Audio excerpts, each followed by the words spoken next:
లక్ష కోట్ల 18,000 ఎప్పుడైనా కట్టారా మీరు? 1,18,364 కోట్లు బ్యాంకులకు అప్పు కట్టారా మీరు? ఎప్పుడైనా కట్టారండి?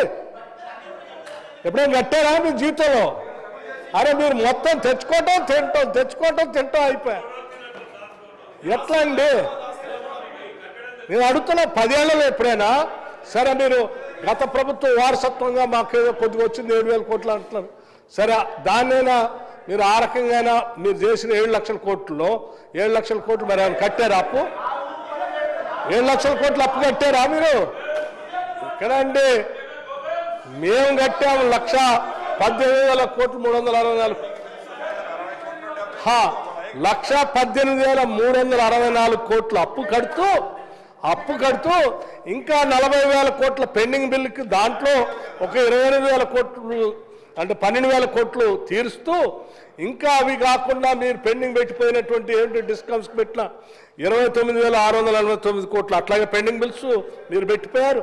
అట్లాగే జెన్కోకి ఇంకో 30,000 కోట్లు పెండింగ్ పెట్టారు. సెకండ్ హ్యాండ్కి దానికి దీనికి కట్టాల్సిన డబ్బులు ఇన్ని కోట్లు అప్పు పెట్టిపోయి నేను ఏమి చేయలేదు అని లెక్కలు చెప్తుంటే నిజంగా కడుపు తరకపోతుంది అధ్యక్ష. ఎన్నిసార్లు ఇట్లా సభను తప్పుదోవ పట్టిస్తారు? 1 లక్ష నేను పదే చెప్పాను కదా అధ్యక్ష. నేను దేనికి కట్టానని కూడా చెప్పాను. నేను మళ్ళీ చెప్తాను మళ్ళీ కావాలంటే. ఇది రికార్డులోకి రిజిస్టర్లోకి ప్రాపర్గా, ఎందుకంటే వాళ్ళు చెప్పి తప్పుడు సమాచారం ప్రజలకు ఇస్తా ఉన్నారు. 1,00,000 కోట్లు అప్పు చేశారని. అధ్యక్ష నేను చెప్తా ఉన్నాను అధ్యక్ష, మేము ప్రతి సందర్భంలో ఎఫ్ఆర్బిఎంలో దానికోసం కట్టిన 43,317 కోట్లు, గవర్నమెంట్ గ్యారంటీస్ కింద ఈ రాష్ట్ర ప్రభుత్వం ద్వారా బ్యాంకులు వాటికి కట్టింది 20,479 కోట్లు, టోటల్గా 63,795 కోట్లు. అట్లాగే గవర్నమెంట్ గ్యారంటీస్ లోన్స్ పేరు మీద ఈ ప్రభుత్వం కట్టింది 41,118 కోట్లు. Non guarantee loans which are paid by corporation 13,450 కోట్లు. మొత్తంగా 1,18,364 కోట్లు మేము కట్టాము.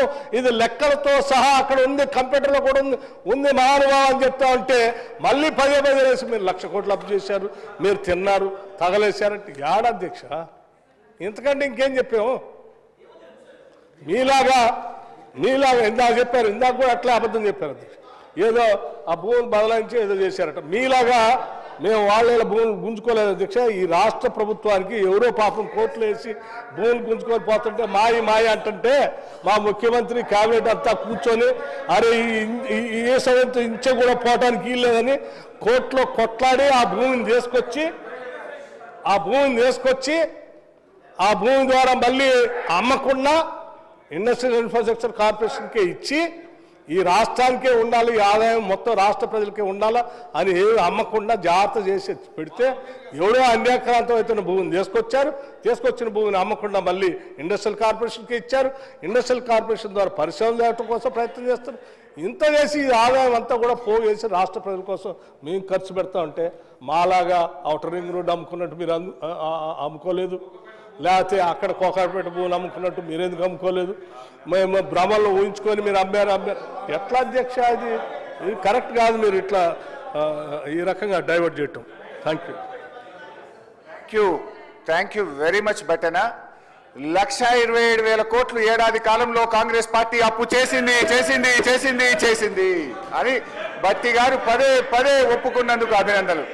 10 ఏళ్ల బీఆర్ఎస్ పాలనలో మేం చేసింది 417 అయితే 5 ఏళ్లలోనే మమ్మల్ని మించి ఈ 5 ఏళ్లలో 7 లక్షల కోట్ల అప్పు చేయబోతున్నారని ఈ సభ ద్వారా బీఆర్ఎస్ పార్టీ రుజువు చేసింది. అయితే అధ్యక్ష బట్టి గారు ఏమన్నారు? మీరేం చేశారు అన్నారు. ఏం చేశానో చెప్తా వినండిక. ఏం చేసినాం అధ్యక్ష? ఈ రాష్ట్ర రైతాంగానికి కేసీఆర్ గారి హయాంలో 4,08,902 కోట్ల రూపాయలు ఈ రాష్ట్ర రైతాంగానికి ఇచ్చింది బీఆర్ఎస్ ప్రభుత్వం. రైతు బంధు కింద 73,162 కోట్ల రూపాయలు ఇచ్చాం. రైతు బీమా కింద 5,465 కోట్ల రూపాయలు ఇచ్చాం.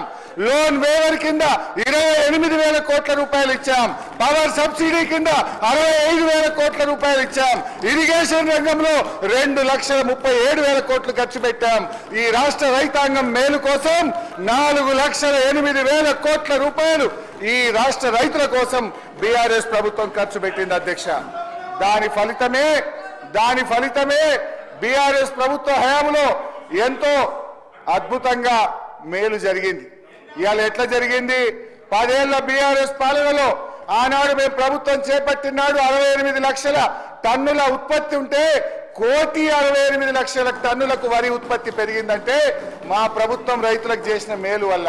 సాగు విస్తీర్ణం 1,31,00,000 ఎకరాల నుంచి 2,22,00,000 ఎకరాలకు 68% పెరుగుదలతో సాగు విస్తీర్ణం పెంచి మేము చూపించాం.